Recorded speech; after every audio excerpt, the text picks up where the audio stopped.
Easy.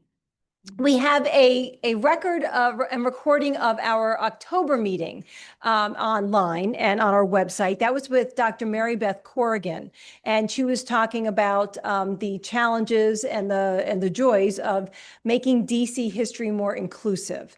If you did not get a chance to see that and want to see that, that recording is available both on our YouTube channel and online.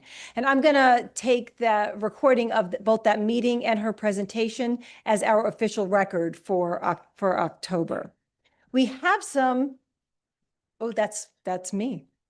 We have some new members to vote in today, so I'm going to turn this over to Carolyn to do so. Oops, there we go. All right. Friday. Speaking of Mary Beth. Mike's not on. Hello? There, oh, there you go. Okay. I need to get it closer to my mouth.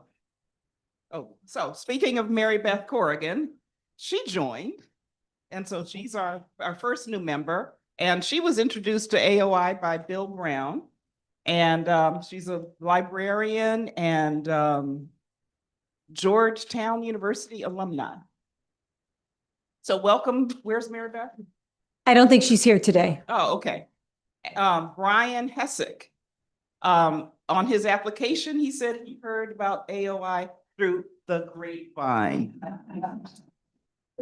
Welcome, DC. Brian. And he has a very long family history, family tree, not only in DC, but PG County. Jean Lynn, who auspiciously is our first member who applied online. Since Bill got that up and running this last month. And so she's retired and from the I think National Cancer Institute. She started the GW Breast Care Center and the GW Mammo Van. So welcome, Jean Lynn. And is Jean here? And Andrew McLeod, also introduced to AOI by Bill Brown. And he is a member of Sons of American Revolution, Sons of the Union Vets, and is a docent at the Arlington House. And welcome, Andrew. Are you here?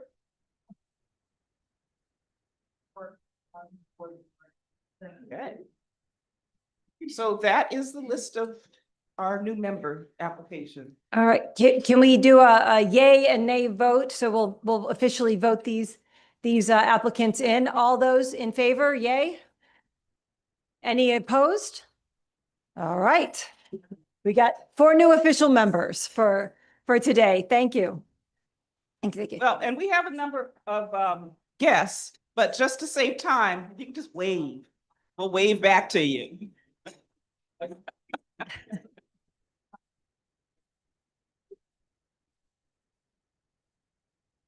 And one final membership note, November 14th was Mark Onmock's birthday. And his good friend Janet Nunn wanted us all to sing happy birthday to Mark. So How about a 1, 2, 3 happy birthday? Yeah. 1, 2, 3. Happy birthday. All right. Yeah. Yes, we're behind you. Yes. Happy birthday, Mark.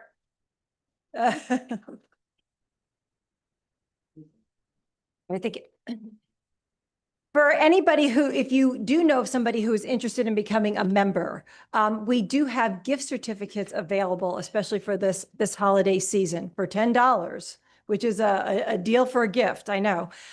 You can invite somebody to become a member. Let us know. We will send out a formal letter to you so that you might be able, and to the person, so that they can have all the details about AOI. And you can invite them to become a member for 2026. So friends, family, foes, we might still like them. So go ahead and pass it around. Pass it around for everybody. For that, I want to give a few updates on some things that we've talked about in the past. One is from the DC Preservation League. which connects to the demolition of the east wing of the White House. That is the only appropriate response to that. Absolutely. So the DC Preservation League and the Cultural Heritage Partners, which is a law firm that specializes in cultural and heritage preservation issues, have filed a lawsuit seeking an emergency injunction to stop the government from making any changes to the Eisenhower Executive Office buildings. First preservation lawsuit that is out there, and they're hoping that to make sure that there is an injunction in place until any changes that might be made on that building undergo the proper preservation reviews and legal reviews for that. This is coming on the heels of President Trump saying that he wanted to paint the gray granite white of the EEOB because he was not crazy about that color. So the GSA has actually come out to a judge and sworn that they will not touch the building. They won't wash it. They won't clean it. They won't paint it through the end of the year. He's made that promise, the GSA acting commissioner. The White House has not said that they will adhere to that promise. So the judge still has to rule on this injunction. So we'll see how that goes with this first case. Yes, Carl.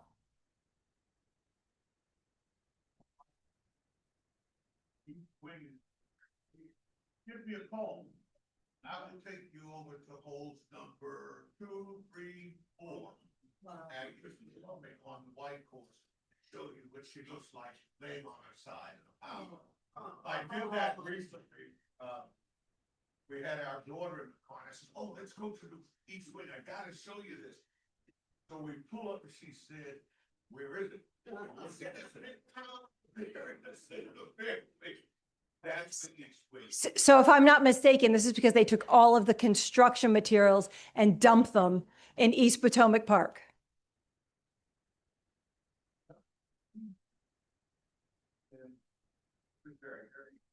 We have a strand of the original cherry blossom trees, which were put into that area to protect them. You can't get close enough, but I'm concerned that they will destroy those in the process. And this is on the white course, which is the most northern 3/4 there.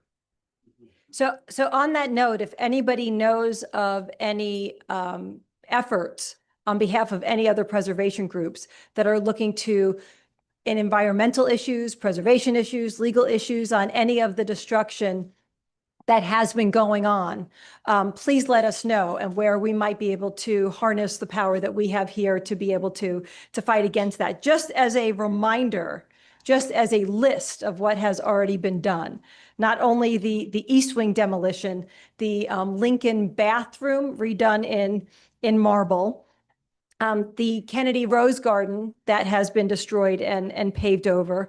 There are 2 new 88-foot flagpoles on both the north and the south lawns. They painted the Kennedy Center columns from gold to white. And if you have not seen it, they have cut down all of the willow trees on the terrace of the Kennedy Center. And they have plans to completely and utterly redecorate the interior of the Kennedy Center. So that, any way that AOI can maybe join and be a friend of or help support in any way the efforts to stem the destruction of federal property that is owned by us, the people, please let me know and let us know. On a more positive note, the DC Archives.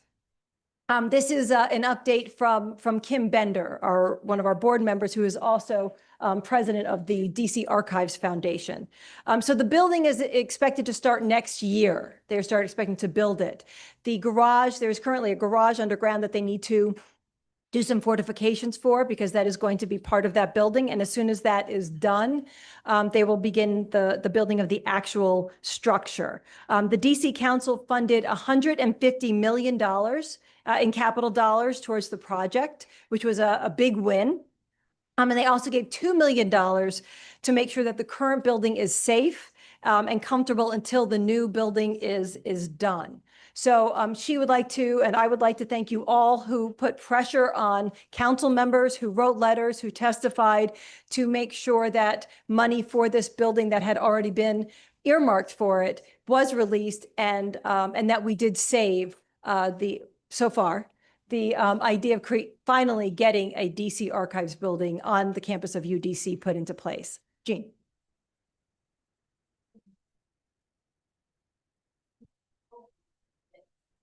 Fueled by gas, but has that been changed to make it all electric?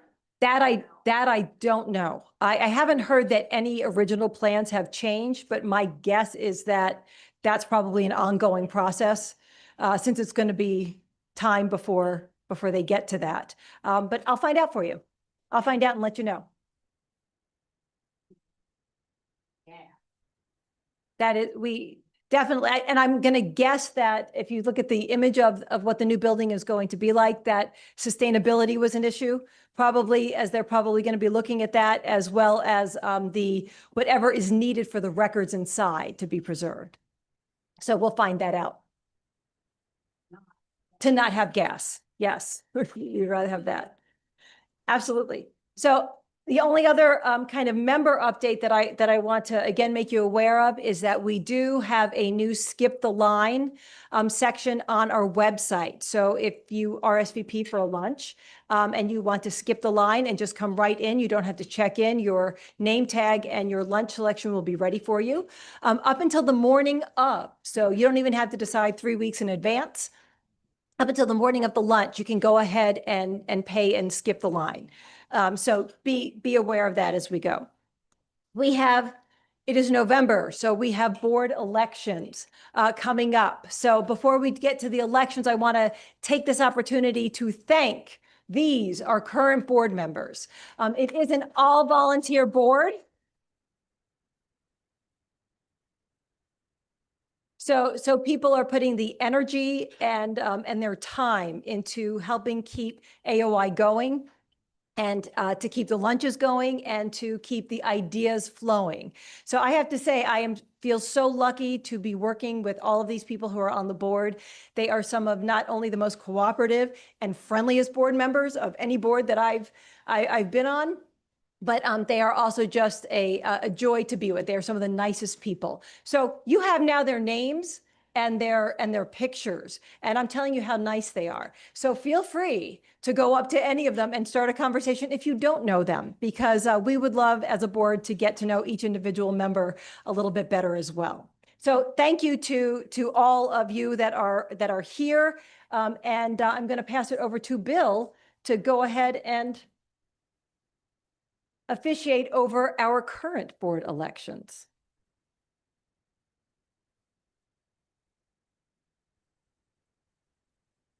Thank you, Cindy, and welcome everybody to AOI's 160th anniversary. On September 19th, 2025, the nominating committee, comprised of past officers and directors, recommended the following slate of directors for the 2026-2027 membership year. As the current officers are serving 2-year terms, this election is for only 3 director positions, which expire in effect this year. As I call each nominee's name, I'd ask them to stand. However, the issue with this is 2 of the folks aren't here, but, and I won't ask Gary to stand up, but Gary Scott is one. So we have our incumbent Gary Scott, our incumbent Kim Bender, who Cindy just mentioned a minute ago, and new to our board, but not new to our membership, is Tim Hannapel here in the upper right-hand corner. He's a longtime member. He's been active in the historic Chevy Chase, and is newly relocated to the Southwest waterfront. Many of you might have been here. Tim had a terrific program back in November 2023 with his friend James Fisher, who was an 8th-generation descendant of Captain George Pointer. And he told the untold story how it became a movement of reconciliation about the dismantling of their African-American neighborhood on Broad Branch Road, which made way for Lafayette School. And Tim and his guest were here, and Mr. Painter, sadly, like 2 months after the presentation, passed away. So Tim's a retired lawyer. He was the supervisory lawyer with the National Treasury Employees Union and has an undergraduate degree from Brown University in history and his law degree from Georgetown University Law Center.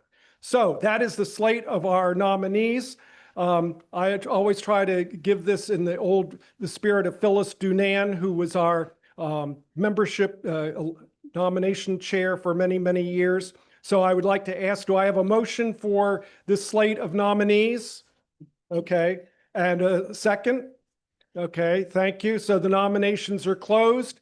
And since there are none in opposition, I would ask that all of those say aye, that we have by acclamation our new board for 2026 and 2027.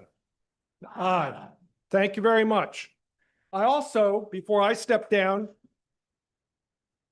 I'd like to, as Cindy did earlier with the previous slide about the current board, I'd also like to recognize that we have 4 members of past board members here, and they're Carl Cole, who spoke just a minute ago, Barbara Bates, who's at the second to last table back here, Hewlett Taylor, who's at the second to last table, was a treasurer for a number of years, and my sister, and John Richardson, who is a champion of Boss Shepherd, wrote the authoritative history of Governor Shepherd, and John was our secretary for a number of years. So let's have a round of applause for all of them too. Thank you very much.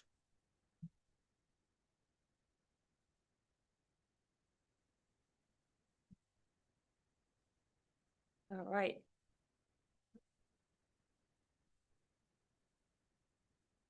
We have a special thank you that we'd also like to put out today, though.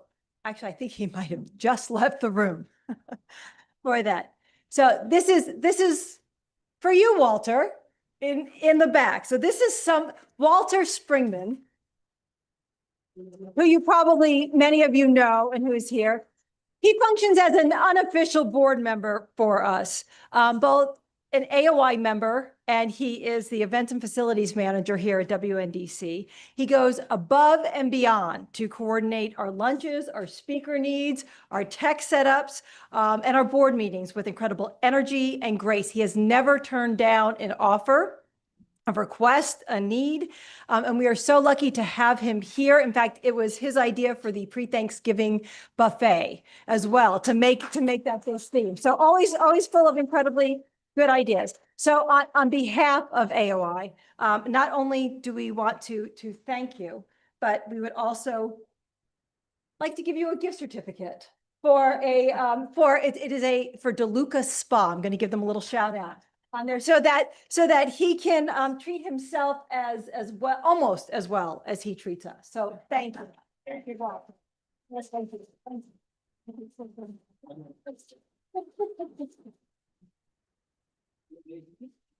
Yes. He was also very generous. I went to the buffet table, getting food for Jerry and myself. He carried plates. And he carried the plate. I know. It's on to every detail, every little detail. So thank you, Walter. We really do appreciate you. And by the way, you're our first person of the year. So you're not only a person of you are our very first person of the year. We've been getting to know some of our founders this year. And getting to know a little bit about our history. And so I wanted to give you another glimpse of some of our first board members from AOI in 1865. And as I think Carol and Michelle was saying, as we were looking at some of these, boy, have we come a long way between what it was then and who we are now. We're going to continue to give some glimpses into AOI's history throughout this coming year, this 160th year of ours. We're going to learn about members, the president, some of the accomplishments. But today, I kind of want to focus on more of this being a social event. So I'm going to be as brief as I can possibly be. But I do want to do 2 things. One is to remind you of what makes AOI unique. And not just as this article suggests that the organization is unique. As we saw from the video, kind of give us an overview of the founding itself. But I think one of the things that was you hear again and again or read again and again from these early founding members is that they saw the culture changing in DC, and they didn't want to lose the history of that early culture and of the early people that were here, but they also wanted to have some sense of community, a connection to the people who were here, who shared their experiences, who witnessed the birth, really, of America's capital city. It's very special, I think many of us here know, to have your hometown also be the nucleus of the country. And that is unique to DC. And it certainly was unique to these gentlemen at that time. So you hear, I think the story, as the story goes, there were a couple of gentlemen who said that before the Civil War, you used to be able to walk across by the president's house, and you'd know 9 out of 10 of the people that were there, and you could tip your hat to them, and you knew them. But after the war, maybe 2 out of 10 were who you knew, and so they wanted to come together to be able to be with each other and the people who had been there before. And what I like is that they were worried about the culture change from people, especially from the North. So they were worried. So it really was a Southern city in its culture at that time. So the goal was, as in their own words, to keep alive the remembrances of the past and the social and fraternal communion of the present and the future. We are that future is basically who they had envisioned. So AOI was founded on December 7th, 1865. There was another group, AOI Inc., that was founded in November 1912. And this is the African-American AOI, since the initial AOI was for white people only, white men only. They talk about, at their second anniversary, they talked about what they thought made AOI unique too. They said, it is for men like you to keep alive the sacred, unwritten chronicles of the city. So their goal too, so it wasn't just to collect documents, but it was also the stories from the people, the unwritten history of the city. So both organizations had that in common and had that as a mission and a goal. Kind of interesting to note that AOI Inc., even though founded in November 1912, celebrates its anniversary on April 16th of each year. They did, because Emancipation Day. So they very specifically wanted it to be on Emancipation Day. So they were an activist civic group as well. So while we've talked about some of these quote, important men who had influence in the early city, I wanted to take a look and to show the groups of people instead. The majority of AOI members were carpenters, and they were clothiers, they were jewelers, they were politicians and journalists and lawyers. And they were the people who created the day-to-day of the city, that infrastructure, and not just quite literally the infrastructure that some of the early founders were also involved with. This is why we took our picture today. This is one of AOI's traditions, is to take a group photo. So I thought we'd take a look at some of the group photos so that we could get to know some of the groups and feel connected to these previous groups. This is on the steps of the Treasury Building in 1879. Now, as of today, you don't have every member of the AOI in every picture. So we do have, some of them are a bit of a subset. 1907, this is the 85th anniversary of AOI. This took place at the Occidental Hotel. I think we're probably going to look a little bit like this, is what our photo is going to look like. From there? Yes, you'll notice, actually, there's a woman in 1879 too. Woman. I know, it's a mystery as to who is she a sister? Is she a mother? Did she sneak herself in under a different name? Don't know. Did she start out as Jerry? We don't know. We don't know how she got herself in there. But you'll see that there are women in all of these. So even though women could not be members, women were invited to attend some of these some of these meetings that are here. This was actually on the behest of Henry Willard of Willard Hotel, who did also own the Occidental restaurant next door and hotel next door. This is in 1923. This is at a George Washington birthday celebration. So there were two events that AOI celebrated each year, George Washington's birthday and July 4th, as events that they would actually celebrate with readings of the Declaration of Independence and George Washington's speeches, and celebrate together. They also, of course, had, as we do, the annual New Year's Day event as well. So they had meetings, but these were their two of their bigger ones. Now, these are panoramic pictures, and these I did find at the DC History Center at the Kiplinger Library. So these are part of what we're going to try to resurrect and to digitize for ourselves as part of our own collection. And I believe this is in the back of the firehouse, but it's kind of hard to tell because it is curved. But you can see everybody there in 1923. And this is 1928. This is somebody's birthday party that they were celebrating, an 80th birthday party. But what I love about it is it shows you what was inside the firehouse and what it looked like. And you can see some of the portraits that are on the wall are portraits and items that were then donated to the Smithsonian when AOI was devolving itself of the items that they had held in storage for many, many years. So there is a tradition of the photograph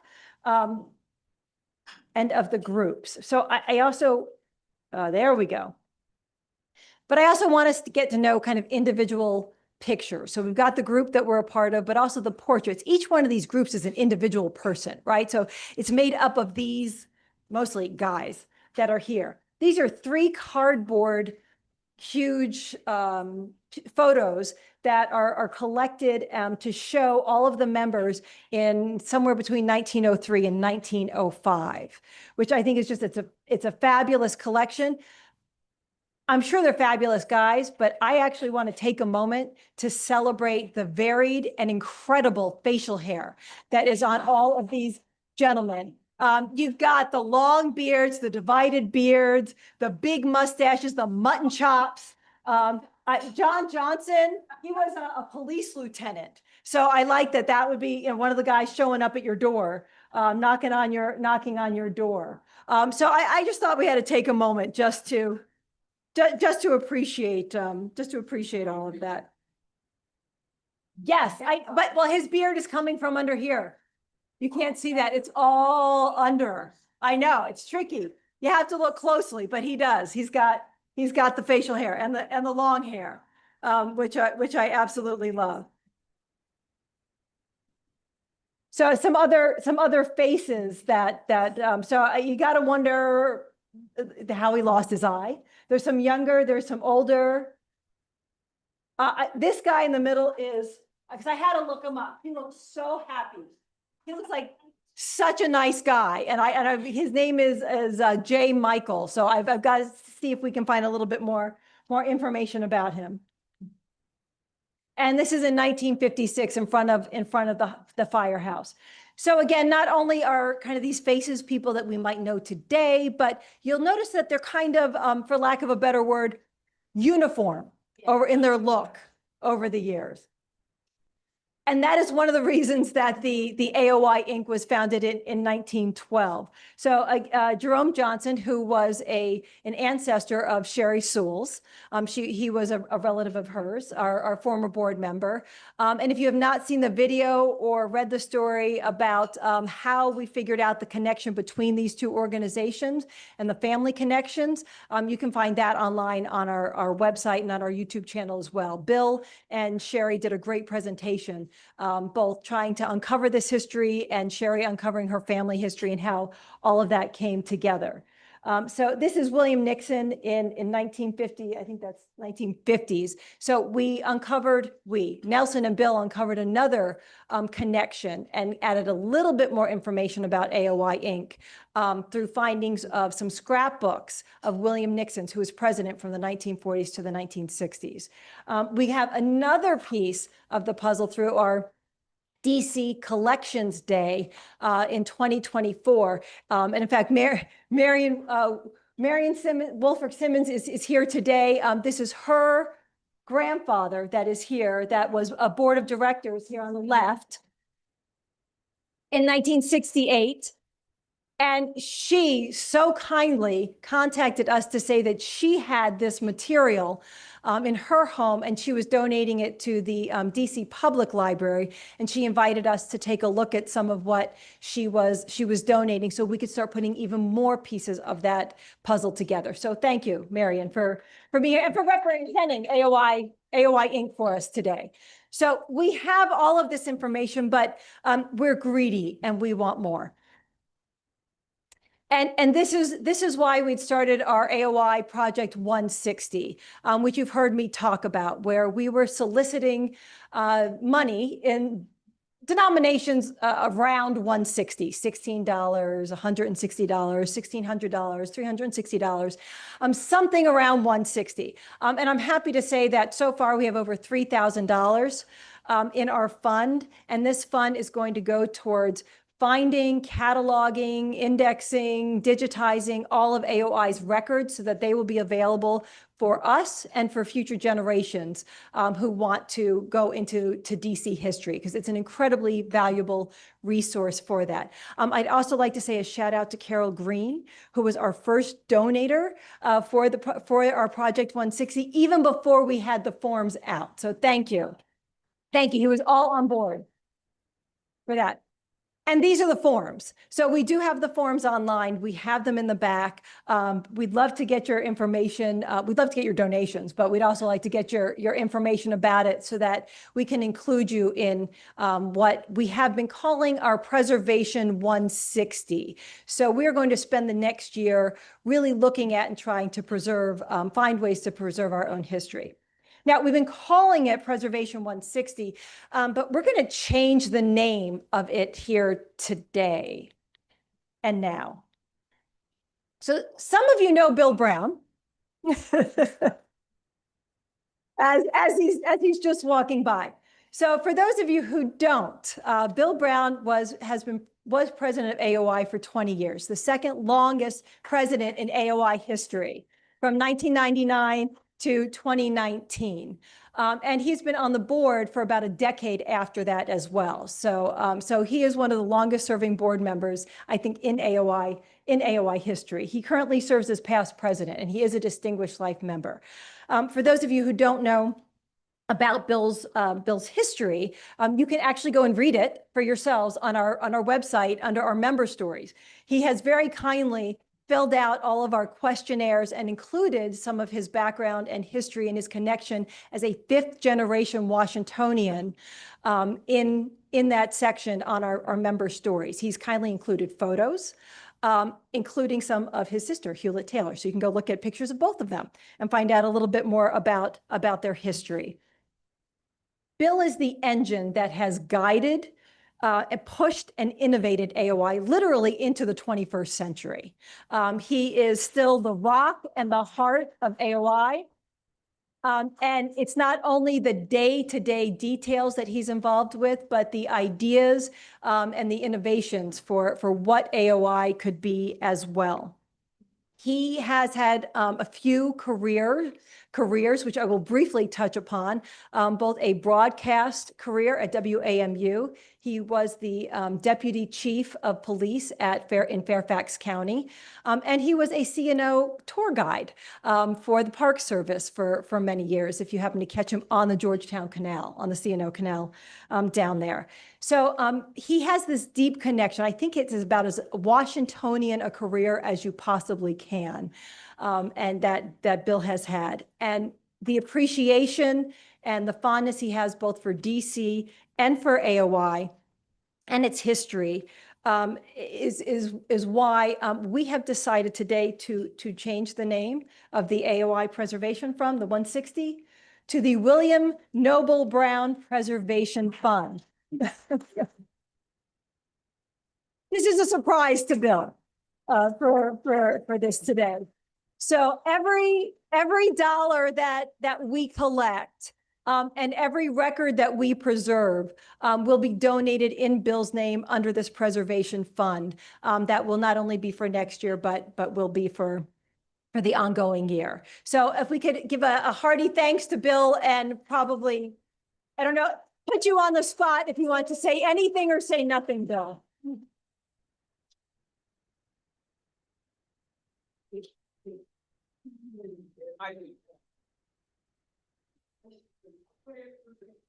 He will say it through pictures. Yes. Yes, absolutely. It is well deserved. So, so we will talk more about the preservation fund, and we'll talk more about this next year. But you'll see his face everywhere after that. He is going to be thrilled. So as we look forward to 2026, I want to talk, you'll be starting getting some of your renewal letters and renewal emails. And I'm just going to briefly talk about what's coming up, and then I'm letting you go back to eat and to enjoy. One of our projects for 2026 is to have a scanner available at every lunch, so that if you would like to bring in your photos, you would like to bring in documents that are related to your family history, to AOI's history, we will help you scan them from 11:30 to 12 at every single lunch. And you will be able to keep your own copies of that digitized scan, as well as being able to figure out where we can include them maybe in AOI's collections as well. We are doing this in part with thanks to board member Juliet Smith, who has donated a scanner for us to be able to use. So we thank you, Juliet. I know for having us do that. But we're going to start this with the New Year's brunch. And we will have that available. So if you have questions, you can ask, and you can certainly ask us on those days, and then keep bringing things in. Our other big project is going to be our AOI podcast. We are going to be starting it with some of the speakers' talks that we have, the audio recordings.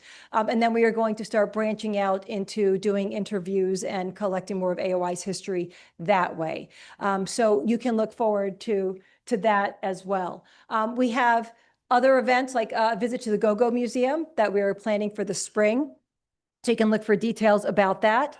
We are still in works for possibly a documentary book on AOI's history. And we will also be doing another Collecting DC History Day in the spring. But we are most known that we see you all here most of the time for our lunches. So we have our New Year's brunch that's coming up, and these are AOI members in front of the East Wing of the White House. So I wanted to make sure we got that in.